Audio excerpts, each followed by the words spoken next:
turma, vamos entrando. Caiu a ligação aí, mas a gente vai voltar no ar. Vai dar certo aqui agora, hein? Aí, Walter entrou. Você só tá de Agora, lado, irmão. Você tem que hã? virar sua câmera. Ela tá de Exato, lado. agora é assim, Aí, agora é assim, agora é assim. agora sim.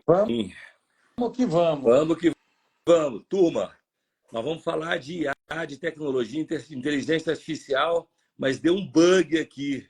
Mas vai dar certo. Nós estamos aqui com o cara. Peraí, deixa eu ver se o Paulo Vitor tá aqui, não tá não.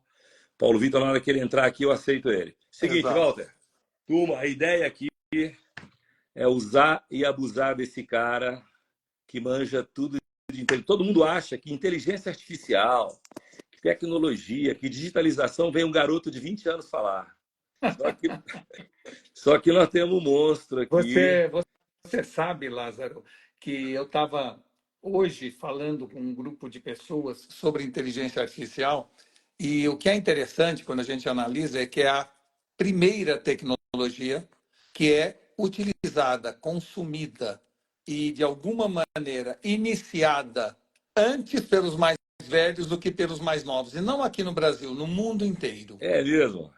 A razão disso é que, na verdade, a inteligência artificial é uma ferramenta absolutamente simples, singela, até da forma como você usa, porque você usa a linguagem coloquial, então não há nenhum segredo como era tudo que chegava até agora. E a segunda razão é que, para você poder utilizar a inteligência artificial, você precisa de extensão vocabular, bagagem e conteúdo.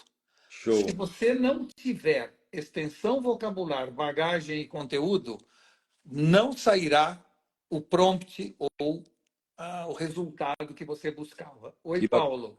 Como é Tudo bem, Paulo? que vai, Walter? Prazer estar com você aqui. Bem-vindo. Igualmente. O O prazer é Paulo, meu. o Paulo Walter começou a dar uma aula aqui de inteligência artificial, porque eu me introduzi Tava falando o ouvindo tudo. seguinte. Tava, né? Pô, o cara deve achar que vai vir um monte de garoto falar disso. E ele estava explicando o real motivo, É, porque não é bem assim. é a tal ponto isso, Lázaro, que o etarismo está sendo previsto que vai acabar nas empresas. Aham. A razão disso é que, se você não souber a diferença entre enfrentar, afrontar e confrontar, não sai o pedido que você queria. Se você não souber a diferença entre teto e abóbada, não virá o desenho arquitetônico que você imaginava. Então, é fundamental que a gente tenha extensão vocabular. E extensão vocabular, bagagem e conteúdo vem com hábitos de leitura, com tempo de vida, com muito mais vivência.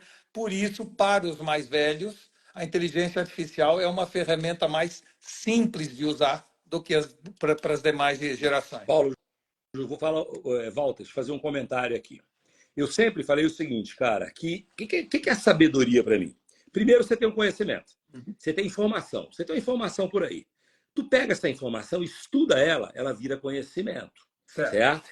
Só que ver ela virando conhecimento, ela ainda não serve para muita coisa. Agora, se você experimentar o conhecimento, a partir do momento que você transforma informação em conhecimento, e esse conhecimento é experimentado, ele vira experiência e depois ele vira sabedoria. E isso tem um preço enorme. Porque você pegou a informação, estudou ela, virou conhecimento, você experimentou seu conhecimento. E isso precisa de um tempo, não dá para queimar etapa. É verdade, é verdade. Eu acho que é isso. Eu acho que a extensão da sua vida é um contínuo aprendizado, mesmo que você não Isso. estude, que a gente confunde conhecimento com sabedoria. Assim, mesmo que você não estude, você está aprendendo o tempo inteiro.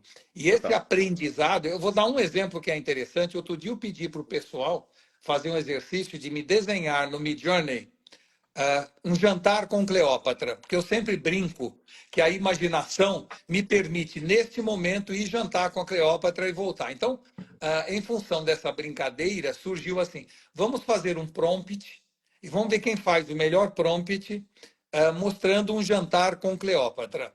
E muita gente fez prompts muito bons, só que 99% das pessoas que estavam aí fez um prompt da Cleópatra com uma janela ao fundo, aquele monte de comida na mesa, às vezes com Júlio César ao lado ou não, e na janela tinha as pirâmides de Kelpis, Quefren e Miquerinos. Uma Dependendo da época, pessoa... dependendo da época, vai ser Júlio César ou Marco Antônio, né? Porque antes dos Exatamente, dois. César Marco Antônio. Mas o mais interessante, e é isso que eu estava dizendo para esse pessoal, era o seguinte: é que a distância de Cleópatra para as pirâmides é maior do que a de Cleópatra para nós. Opa! São 2.400 anos versus 2.000 para nós. Segundo, ela morava em Luxor e não em Cairo. Então, não tinha pirâmide onde ela morava, mas a tendência nossa, de maneira caricata, é colocar as pirâmides associadas a Cleópatra. Só a Total. bagagem, só a vivência, o espírito do tempo é que te dá essa noção, entendeu? Você sabe, Walter, Walter, eu sou historiador de formação e ainda especialista em Egito e Roma, por isso que eu gostei da conversa. Verdade, E que sabe por legal. quê que eu fiz história? E detalhe, tá? Quando eu me aposentar, eu vou fazer filosofia ainda, fazer um mestrado em filosofia. Você sabe que eu estava sugerindo para o pessoal lá em Brasília que eu achava que a partir de agora, é claro que a gente deveria fazer muito mais investimento em inteligência artificial, revisar métodos de ensino, mas uma coisa básica para se fazer era retornar filosofia no ensino básico. E por que isso? Porque filosofia é a ciência de fazer perguntas. E a Total. inteligência artificial exige que você aprenda a fazer perguntas. E eu Então, vou te dizer mais aqui, irmão, para você empregar a cultura corporativa dentro da empresa, você tem que saber fazer é perguntas. isso aí, Uma claro. das formas mais sensatas, inteligentes de você implementar a cultura corporativa dentro do seu time é fazendo as perguntas todo o tempo, a É respeito isso aí. daquilo que a gente deseja que aconteça.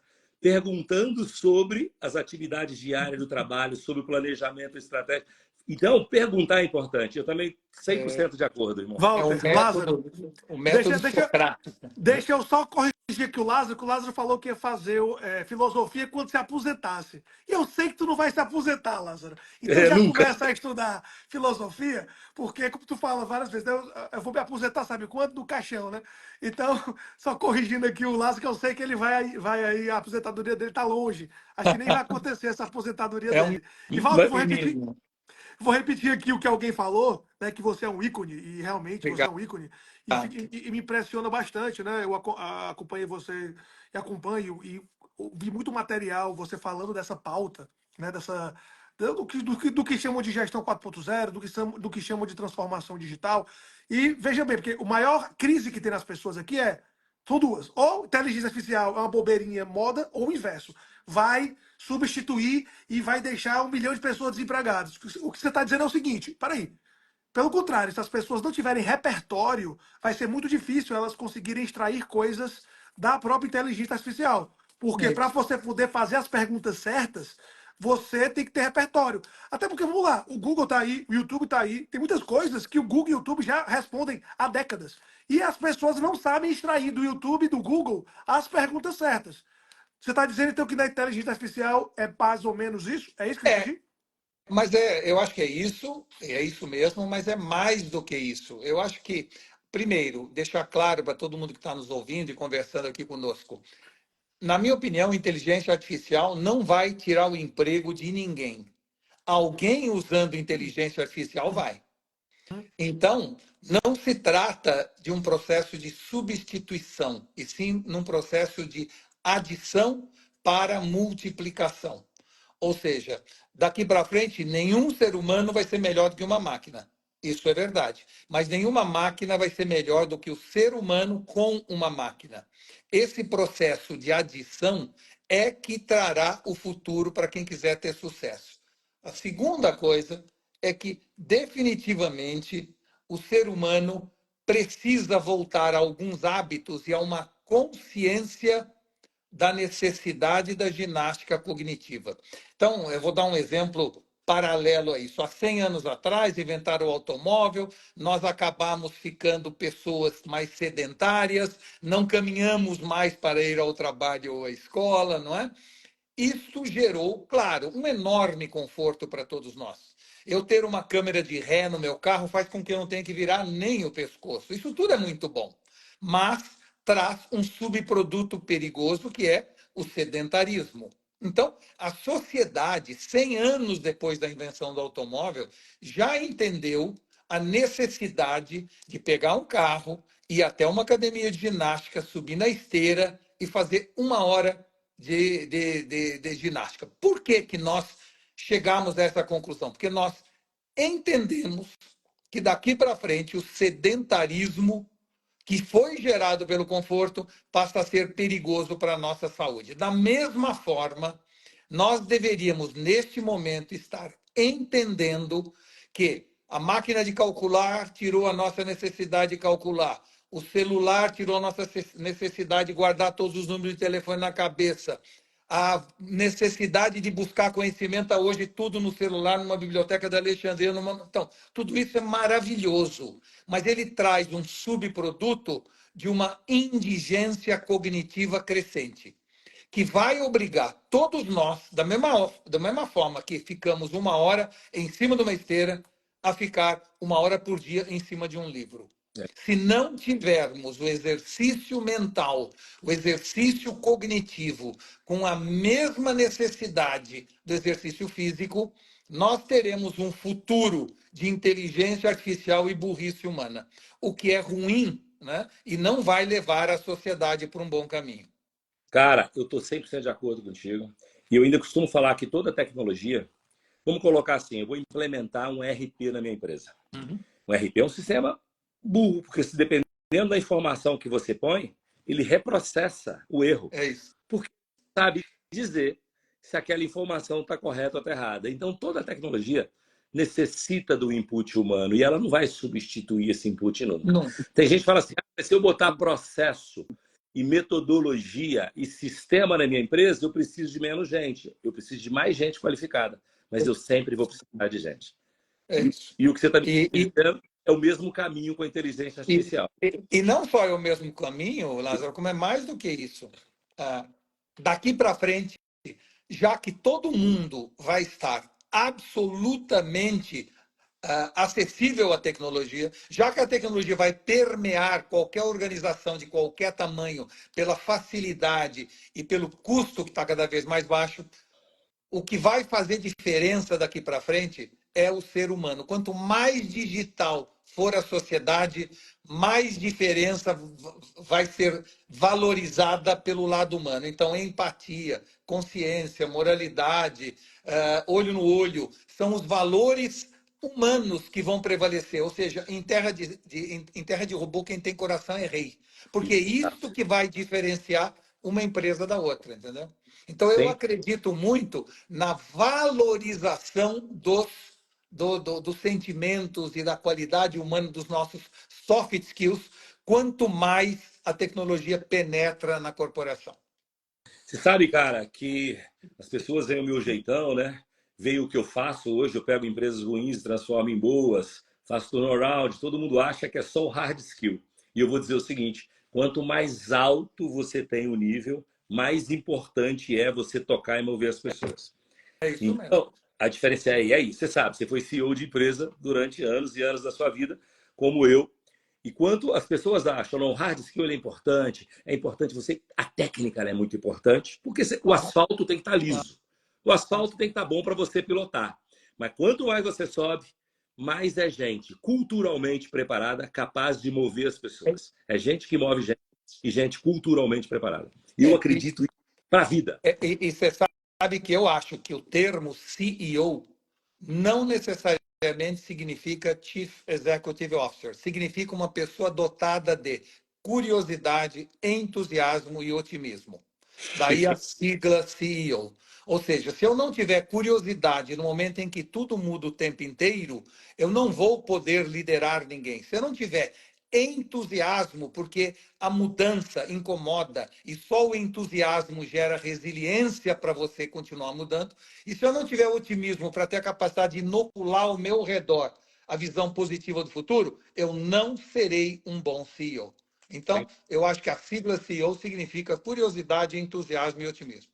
Até porque o CEO é aquele cara que faz as coisas acontecerem. E para você fazer as coisas acontecerem, você tem que ter essa curiosidade, esse entusiasmo, esse otimismo e saber mover as pessoas. Senão não acontece nada, cara. Ninguém faz É nada isso aí. sozinho dentro de uma empresa. E, aliás, um bom Então, assunto para a gente conversar um dia, e nós vamos ter outras Sem oportunidades, sim, dúvida. é o assunto de que nós sempre partimos do princípio que precisaríamos ter uma relação com o nosso público interno, com o nosso público intermediário, entenda-se franqueados, ou colaboradores, ou até fornecedores, e com o nosso público final, vamos entender nossos clientes. Nós sempre entendemos que a relação com eles deveria ser uma relação tranquila, sem sobressaltos e sem incômodo. E mais recentemente a gente descobre que a relação com esses vários públicos tem que ser uma relação incomodada, senão ela fica acomodada. Se você não tiver uma relação onde gera um certo grau de desconforto, seja em cada um deles, onde quem está embaixo quer subir e quem está em cima não quer descer, se eu não gerar essa sensação nas pessoas, eu estarei perdendo a fidelização, perdendo o entusiasmo, perdendo o engajamento, porque pessoas se engajam exatamente pelo incômodo. E o Yuval Harari, grande historiador que estudou história como você, ele diz o seguinte: religião dura 2000 anos e uma empresa boa dura em média 50 anos. Por quê? Porque a religião tem, em relação aos seus clientes, entenda-se fiéis, uma relação incomodada. Você ganha ponto para ir para o céu, você perde ponto para ir para o inferno. Você tem os skins, que são os escapulários, santinho. Você tem a confirmação da fé, que são as várias fases, como exatamente um game. E esse processo de gamificação da relação é fundamental para você manter o engajamento. É isso que gera nós pagarmos para nossos funcionários trabalharem e eles não vêm com muito entusiasmo para a empresa. E um bicheiro no Rio de Janeiro convoca milhares de pessoas para a escola de samba, essas pessoas pagam para trabalhar, trabalham o ano inteiro e são muito entusiasmadas em ir trabalhar. Por que que isso acontece?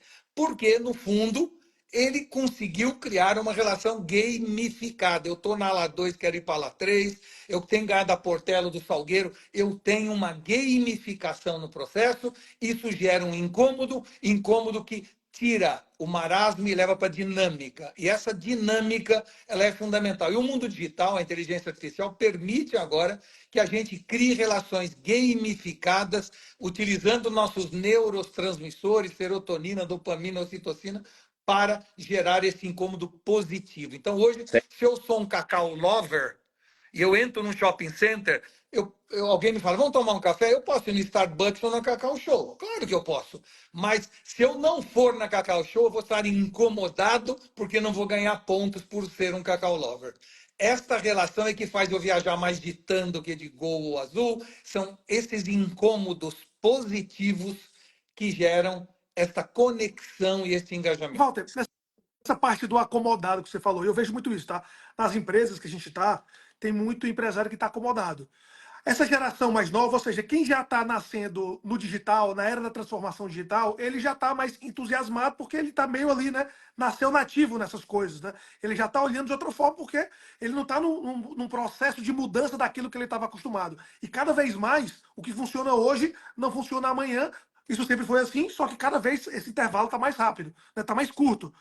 Por que você acha, ou, na verdade, como é que a gente pode trazer, abrir a cabeça do empresário que está aí seus 10, 15, 20 anos, que não é entusiasmado, porque ele não é nativo nessa tecnologia, nesse pensamento, nessa filosofia da transformação digital, que dor a gente tem que provocar para esses caras perceberem que tem que se movimentar para esse assunto. Como você falou, não tem nada a ver com faixa etária, tem a ver com se manter atualizado, né? Claro. Olha, primeiro é importante entender que gestão de qualquer negócio, em qualquer fase da história, inclusive em qualquer tamanho de empresa, nada mais é do que ter a sabedoria de dividir seu tempo entre pendência e tendência. Isso é que faz um bom gestor. O problema é que as pendências são tantas que elas acabam afastando o gestor das tendências. Ou seja, todos nós, no comando de algum negócio, acabamos mais preocupados com o fim do mês do que com o fim do mundo. E isso, em momentos de mudança, é extremamente perigoso. Então, a primeira coisa é assim, como é que faz para mostrar para essas pessoas a importância disso? Acho que não precisa mostrar. Cadáveres e verdades vêm à tona. Senta na beira do rio que eles emergem naturalmente. Primeiro isso, tá? Segundo, é muito importante entender que estas novas gerações são entusiasmadas pelo digital, mas elas querem cada vez menos. E isso é o mais preocupante. Nós somos diferentes da máquina pela única razão de que a gente quer as coisas. O que define o ser humano é a vontade de querer, que o Nietzsche chama de potência da vontade ou vontade da potência. Ou seja, se nós não quisermos nada, nós voltamos para a era das cavernas. Tá? Cara, você deixou a bola picando para eu chutar. Deixa eu te falar uma coisa. Eu participei de uma conferência há pouco tempo para jovens menos de 30 anos de idade. Quando me perguntaram assim, Lázaro, o que o CEO tem que ter na cabeça? Eu fui presidente de empresa, eu tinha 36 anos de idade. O Paulo Vitor é um CEO, o Paulo Vitor é presidente de empresa com 37, né, Paulo? Menos até quando Vou você fazer foi. 37. É isso aí. 36. Quando eu virei, fizeram a pergunta para mim. E eu falei o seguinte, autorresponsabilidade sobre você e sobre os outros, você ter uma responsabilidade em fazer as coisas acontecerem e saber tocar as pessoas e uma boa dose de ambição. Eu estava indo bem até falar ambição. Quando eu falei ambição, quase queriam me matar. Falaram comigo assim, não, o que vale hoje é gestão colaborativa. Só. E esse negócio de ambição é coisa de velho, está ultrapassado, anos 80, 90. O negócio é gestão colaborativa. E eu tive de dar a resposta seguinte. Gestão colaborativa, ok, eu acho maravilhoso, mas ela forma bons colaboradores. Para o C-Level, o topo da pirâmide, eu preciso de gente preparada, ambiciosa, outliers que gostam de liderar e que sabe que são os seres humanos que fazem a diferença. Entendi. E aí, cara, a turma é, ficou brava comigo. exato. Eu falei da ambição. A palavra ambição, pumba. Isso. A palavra ambição, ela tem sempre uma visão. Por isso que eu disse que a pobreza vocabular, ela tem uma dificuldade muito grande de expressar e de entender.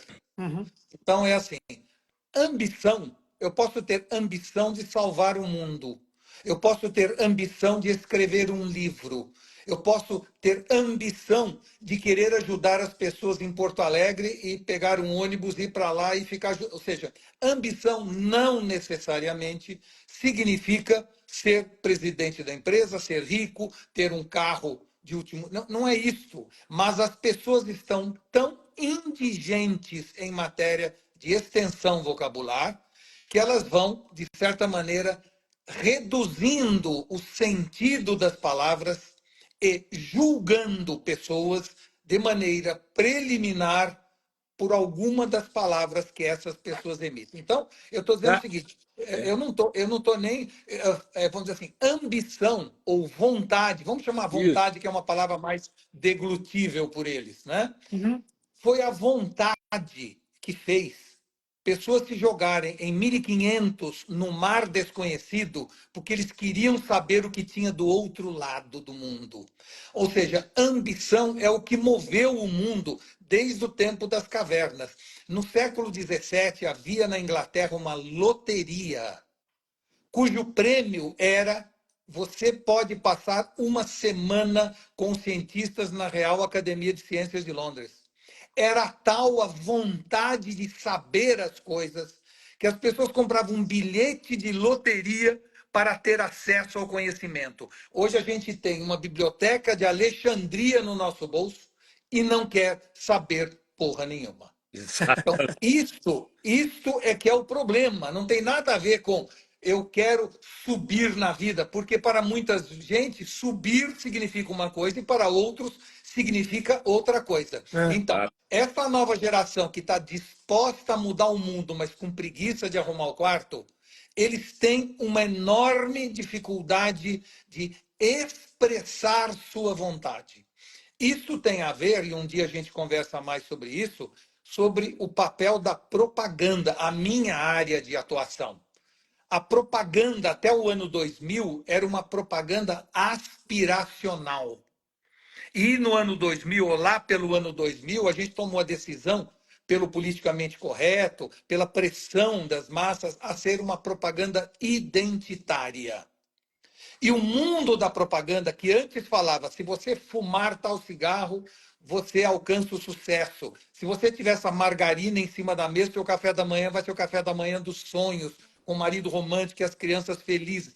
Tudo aquilo que a gente vendia no produto, não é, fazia com que as pessoas consumissem. Aí, de repente, no ano 2000, nós falamos, é um absurdo fazer isso. Não é verdade um café da manhã desse, com uma dona de casa linda e bem arrumada, com as crianças felizes. Isso não é a realidade. Vamos mostrar pessoas não bonitas, desarrumadas, jeans rasgados, chinelo, porque isto é a realidade. E aí nós fomos para um lado, enquanto publicidade, de expressar a realidade a partir de uma visão identitária. O resultado disso, e a gente esqueceu e foi um pecado mortal, é que, de alguma maneira, as pessoas compram produtos para serem uma melhor versão delas mesmas. Porque se é para ser aquilo que eu sou, eu não preciso daquele produto.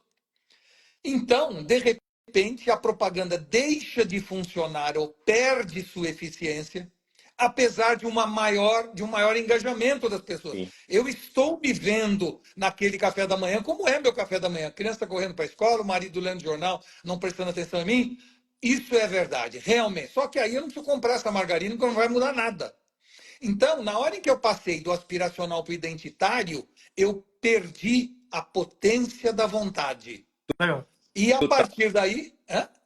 Total, verdade. Exato. E aí, a partir daí, como em comunicação não há vácuo, os influencers foram para o aspiracional e roubaram o espaço da propaganda. E hoje, uma marca, para gerar aspiração, tem que ir no influencer e contratá-lo, porque eles, enquanto marca, não exercem mais esse poder da vontade das pessoas quererem ser alguma coisa. Cara, é super, super real. Eu acho que. Eu falo sempre, né? Eu não gosto, eu não celebro. Lázaro, você gosta de trabalhar com a nova? Para mim não existe nova, velha geração. Existe gente apaixonado pelo verbo fazer. É isso. Gente que está afim de ser construtor de história e não contador de história. E é isso que me move na hora de eu fazer a seleção. Gente apaixonada pelo verbo fazer, gente que quer construir sua história, gente que sabe que ser comprometido acima da média consigo próprio é tão importante quanto qualquer tipo de coisa. Que isso é qualidade de vida. Você se comprometer consigo mesmo. É isso aí. Você ter vida de qualidade. As pessoas confundem ócio com qualidade de vida e trabalho com escravidão. Esse é o grande problema. Isso né? Eu isso sempre foi vi, vendido. sempre vi o que eu faço como o maior prazer da minha vida. Então, eu me sinto realizado por causa disso. Eu acho que assim, na hora em que nós tiramos da comunicação em geral a potência da vontade e em seguida o politicamente correto entrou e de alguma maneira inviabilizou a história ou condenou a ambição, essa visão de que nenhuma, vamos dizer assim, nada justifica eu de alguma maneira lutar por um CNPJ.